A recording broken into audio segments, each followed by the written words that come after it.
The title is so broad: International NGOs and Global Human Rights Culture. Since we are dealing with the problem of human rights and then cultural diplomacy and human rights culture, I thought maybe it might be in place to try to clarify some of these notions. It is mostly on the international NGOs with some examples, and then the culture and global human rights. I'll try to make it in time. And first of all, I would like to thank Minister Jonasson for bringing a message from Minister Hannibalsson. We met in New York, we talked to each other. It's cultural interaction, as you will call it. I approached him because he was representing a small country, and my country was small. My country was at war, attacked, was suffering under aggression of a neighboring country, Serbia, and was fighting for peace and for recognition. In New York, I started with Minister Hannibalsson. Not only him, it was on 25th of September 1991 when there was a summit of the Security Council. I have been talking to all of them, but very close to me came the contact with the Minister Hannibalsson, who then invited me, why don't you make a stop? And I did, and I have seen beautiful Reykjavik, and I met nice people, being friendly, full of understanding what is taking place there in the southeastern Europe. So thank you very much for the message, and say hello to Minister Hannibalsson. I'm wishing him all the best. Now to the topic. The basic is the human rights. The idea of human rights is one of the most important in our civilization today. Since there are so many abuses of human rights, we have to look back to the human rights concept and try to improve it and deal with it as strongly as we can. If the public discourse of peacetime global society can be said to have a common moral language, is that of human rights. I'm convinced that it is right. History of human rights is a very old one. It started from old Persian time to the whole history, but again, war and conflicts, but also attempts to stop the human suffering and to build better civilization with the human being having rights. Many of the basic ideas that animated the human rights movement in the aftermath of the Second World War, which was one of the most terrible, till that time, the worst. And there were atrocities of the Holocaust. It culminated with the adoption of Universal Declaration of Human Rights by the UN in 1948. It was bad time of peace, but Cold War started. Atrocities have been still fresh wounds, and the people, nations, UN, young new organization, was suffering and trying to change, to do something. And that was the result was UN Declaration of Human Rights. What is basic for them? They are universal, and they are trying to achieve egalitariety.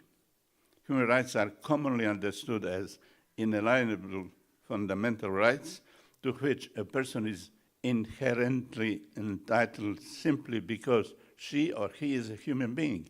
That's the basic. Human being, regardless of the color of the skin, or eyes, or what have you, religion, beliefs, they have to be universal, meaning applicable to everywhere, and egalitarian, the same for everyone, if it is possible. It's ideality, according to the Weber. Ideal type we are striving to do, to be, to achieve it. Human rights, culture, and then one of the examples. Today, when we value cultural diversity, religious and regional factors have increasingly emerged as reasons for differences in human rights. We have been heard here. Differences in culture. It's a fact. We cannot avoid it. We cannot just say they do not exist, we don't want them. Differences are there, differences in culture. In Asia, for instance, Asia and Africa these days have been very much present here, thanks to the organizer. In Asia, the main proponents for these cultural arguments are governments representing modern capitalist societies, such as the state Singapore. Singapore representatives have been prominent among them. They say that Asian views and practices of human rights necessarily differ from those in the West because our Asian culture differs. It's different, not totally, but slightly or not, more or less different. The Asian will do to differ can be welcome insofar as it adds to the cultural richness and true universalities of human rights. So accepting it, being a part of it, and let's have it, let's see it, that it adds to the cultural richness, to diversity. We are now dealing with the problem of culture. Culture might be defined in many ways, but mostly it is the collective programming of the mind that distinguishes the members of one group or category of people from others. So collective programming of the mind. Another one, framework of behavior patterns, values, assumptions, and experiences shared by a social group, bigger or smaller, be it national, be it regional or religious.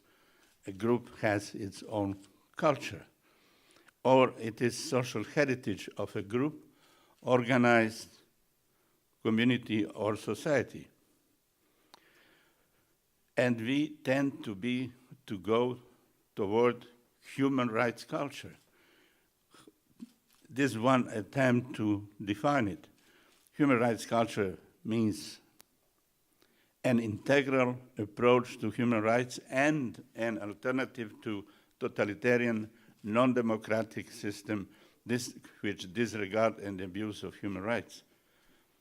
Similar is culture of peace. The other day we have been talking about it. An integral approach to preventing violence and violent conflicts and an alternative to the culture of war and violence. Some people are saying there is no culture of war. It's opposite to the culture in terms of being a positive term. But there is a dominant idea of having war. We are in Germany. Nazi Germany was the one who started it in 1939. The UN Declaration on a Culture of Peace and Non-Violence from 1998 is defining this culture of peace. The Pope, John Paul II, was speaking about culture of life and culture of death, meaning abortion, euthanasia are part of the concept of culture of death. So the culture is there to be dominant in when we're trying to achieve something. So it is in the human rights. There are two extreme positions, a radical position, extreme. One on cultural relativism, which would hold that culture is the sole source of the validity of a moral right or rule. A radical universalism, on the other hand, on the other side, would hold that culture is irrelevant to the validity of moral rights and rules which are universally valid. What will you choose? What's your favorite of this? We argue for an approach that preserves the tensions between and the insight of both relativism and universalism, to find middle way in it. The institute we are in, we are guest of, member of cultural diplomacy. It has initiatives for human rights and global peace. This ICD is promoting global peace and stability by supporting intercultural relations since 1999. It's now growing.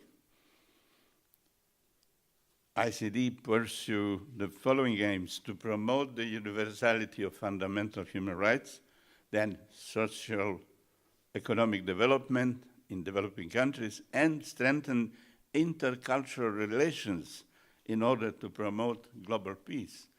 These are aims that deserve our full attention, and we are following it. Human rights organizations are many. Many organizations around the world dedicated their efforts to protecting human rights and ending human rights abuses. There is always. We have a system of norms, and then there are abuses of those norms. The function of the law is to get rid of uncertainty, to give stability, to clarify situation. Major human rights organizations maintain extensive websites documenting violations and calling for remedial action both at governmental and grassroots level.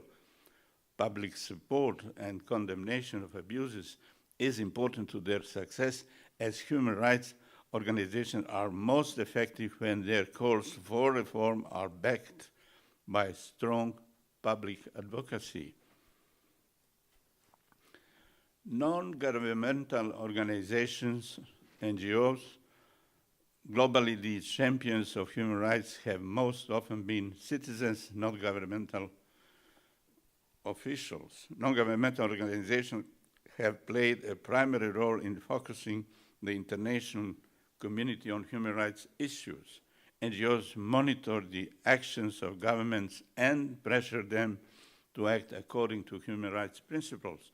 There is the increasing global influence of NGOs in all facets of modern life, in the process shining light on a dynamic, innovative, and inspiring sector. Non-governmental organizations are legally constituted organizations. The number of NGOs are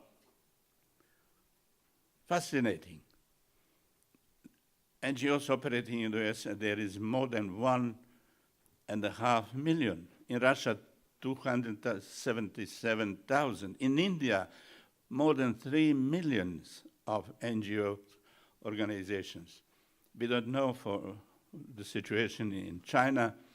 It's specific, and some of them they do not have. According to the UN, any kind of private organization that is independent from government control can be termed an NGO, provided it is not for profit, non-criminal, and not part of an opposition political party. So this independence is crucial for NGOs. NGOs type are many. For instance, on the level of orientations, charitable service, participatory and empowering orientation, or on the level of cooperation, community-based organizations, citywide, national, and international, My main interest here is on international organizations. NGOs vary in their methods, their operational, campaigning, public relations, project management. Campaigning NGOs seek to activate large-scale change promoted indirectly through influence of the political system, like holding demonstrations. Right to protect, Kofi Annan, very fine. All of them are fine, but he was remarkable. Former UN Secretary General, in his report to year 2000 on UN reform, among others, among priorities, he wrote in favor of international humanitarian intervention. The year is 2000. The Balkan wars had been under the full pledge from Croatia to Bosnia to Kosovo. NATO made an intervention on Serbia to stop it, finally. And Kofi Annan was witnessing it. He was in Zagreb during the time before he became UN Secretary General, and he was very fine dealing with the problem of UN protecting forces. And he was in favor of international humanitarian intervention, arguing that the international community has a right to protect citizens of the world against ethnic cleansing, genocide, and crimes against humanity. The Canadian government, which is really doing very fine on international level, launched the Responsibility to Protect R2P project. We have been talking about it yesterday a lot. It used R2P to justify its intervention and support of the coup in Haiti. The World Federalist Movement is one of the organizations which supports the creation of democratic global structures, accountability to the citizens of the world, and call for the division of international authority among separate agencies. They has launched Responsibility to Protect, engaging civil societies. It is, so these are attempts, strong attempts, to be efficient in stopping the atrocities. There are but some institutions that are opposing what has been in planning. For instance, Issa Shivji, one of Africa's leading experts on law and development, is critical of the objective effects of actions regardless of their intentions. The sudden rise of NGOs are part of a neoliberal paradigm rather than pure altruistic motivation. So he's somehow arguing about this. Or another criticism of NGOs is that they are being designed and used as extensions of the normal foreign policy instruments of certain Western countries and group of countries. Former Prime Minister of Russia, Kosyunov, was here speaking to us and has shown other side of the regime, of the system of present-day Russian President Vladimir Putin, rightly.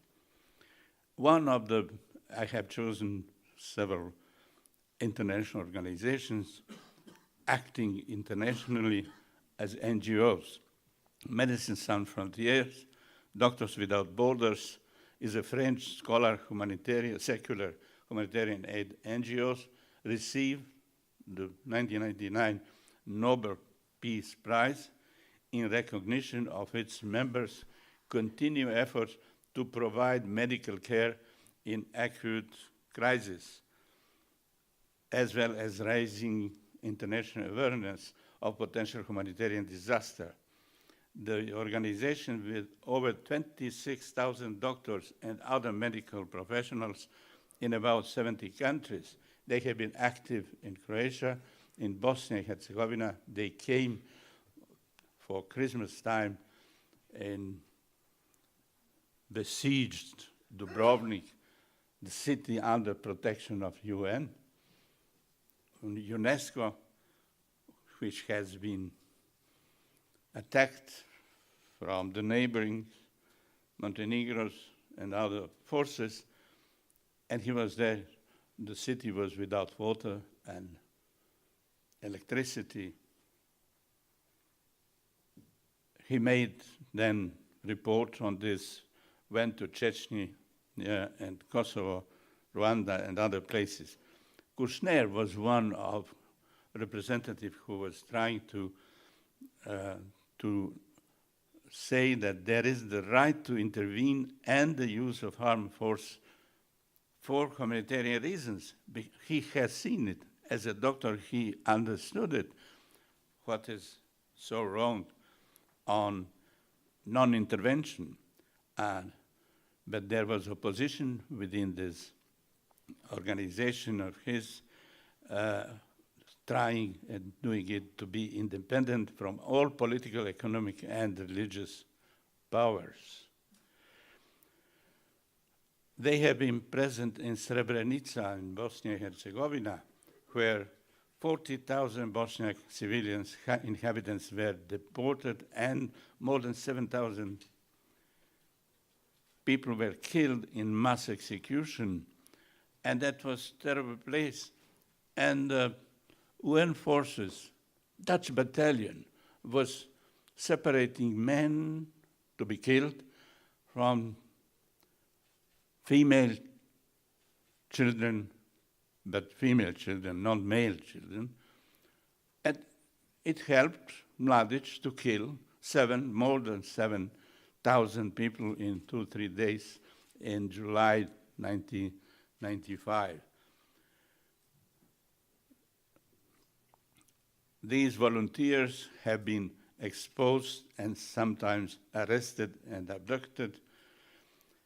And this is one of the very important organizations now. I'm turned to Human Rights Watch, which is an international NGO that conducts research and advocacy on human rights. And they are campaigning on capital punishment, arms trafficking, child labor and child soldiers, extrajudicial killings and abductions, genocide, war crimes and crimes against humanity, landmines, police brutality, safety of civilians in war, opposes use of cluster bombs, torture, and women's rights. All of these topics deserve attention of our institute, of our concern. We should deal with these problems like trafficking of people, arms trafficking, child labor, and so on. Human Rights Watch, in comparison to the Amnesty International, I'm in favor of both. They are not the same. They are, the major differences lie in the group structure and methods of promoting change. Amnesty International is mass membership organization. Human Rights Watch main products are its crisis-directed research and lengthy reports, whereas Amnesty lobbies and writes detailed reports. They are well known for the declaring prisoners of conscience in 1 month in the world. They saved the life of a friend of mine, Professor Marko Vulic, who has been in prison for 20 years and was declared prisoner of conscience of the month in 1984-5, and that saved his life. Otherwise, he might be killed living in a very bad condition in a prison. There are some criticism of Human Rights Watch. I'm not going to this. And Amnesty International is typical action like food, not bombs, love, not war. That was a students' movement in the 1960s. Helsinki Watch, a private American NGO devoted to monitoring implementations of the Helsinki Accords through the Soviet bloc. Helsinki Final Act was very important, signed in 1975, and organization of Helsinki Watch was founded in 1978. It focused on human rights and human contact portions of the Helsinki Agreement. They evolved in the Human Rights Watch. Mediating evil and violence. There are some critical approach to this, suggesting that why is that the Rwandan genocide was directly caused by the Arusha negotiations, that the Oslo Accords caused intifada, that the Darfur Accords encouraged greater violence instead of promised peace, and so on. So they have been critical about activities of some of the international non-governmental organization. There is an international criminal justice program, non c'è pace sine giustizia. It's Italian-based. Emma Bonino, interesting international figure, now member of the Italian government. Before she was member of the European Parliament. They established this. I was part of their action on to stop capital punishment till 2000. That was the international body of it. They are looking for restoring the rule of law. They are taking care of victims of crime. They are suggesting that there should be activities in International Criminal Court, ad hoc courts or tribunals, national prosecution or other accountability process. Without no peace, without justice. Jeremy Gilly is called peace militant, an example of not NGOs, of an individual person, actor and filmmaker, turned self-professed peace militant, only 5 minutes, okay, occurring on time of ceasefire and non-violence. He was successful in this. World Society of Victimology is my daughter, my production with the colleagues and friends. We have started it in 1973 in Jerusalem, proceeded in Boston, Munich, Tokyo, Zagreb, and other places in Africa, Australia, Asia. And we are doing what we can. We are having study of victims for those who are interested to come to Dubrovnik. There is an inter-university center. Each year in May, we are having course, postgraduate course. You can count it. It will be used as one of the elements for your promotion. It's international. More than 80 people are coming from all over the world. We have been there 10 days ago. Victim rights are very important. We have succeeded in bringing into power UN Declaration of Basic Principles of Justice for victims of crime and abuse of power. We have been engaged in Syria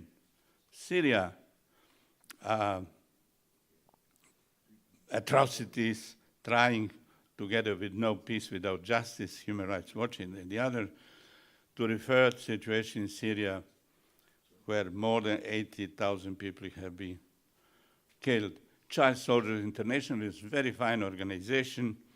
It's UK-based. It is to prevent the recruitment of exploitation of children in warfare, their reintegration.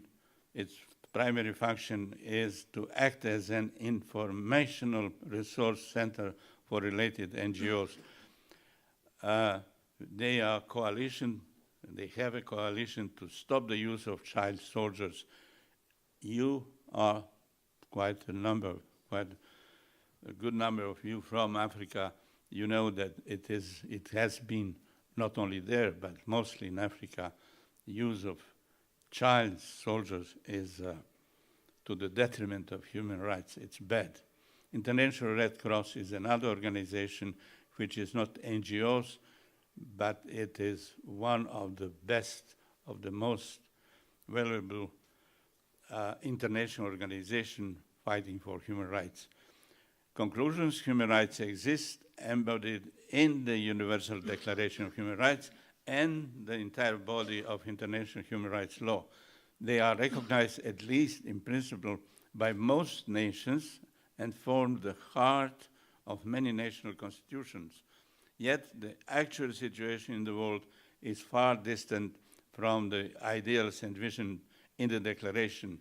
To some, the full realization of human rights is a remote and unattainable goal. I'm more optimistic than they are. Even international human rights laws are difficult to enforce. The role of the NGOs are working hard to implement global human rights culture. They are integral part of the global human rights culture, and international NGOs need full support of the ICD. On human suffering, millions of people throughout the world suffer harm as a result of crime, abuse of power, terrorism, and other stark misfortunes. It is estimated that in more than 80 countries, in conflicts since 1948, have been killed more than 53 million people. It is a lot of people, and it is rather bad. Justice must be done. That is my message. No peace without justice. Non c'è pace senza giustizia. The Institute for Cultural Diplomacy, over the past more than 10 years, the Institute for Cultural Diplomacy has grown to become one of Europe's largest independent cultural exchange organizations, whose programs facilitate interaction between individuals of all backgrounds from across the world. This Symposium on Cultural Diplomacy and Human Rights is another new successful step towards a global human rights culture. Congratulations to the Institute. This is Gedächtniskirche. It is a symbol of the Second World War. It has been ruined at the end of the war. And we say, never again, nunca más, nimmer mehr, plus jamais. And thank you.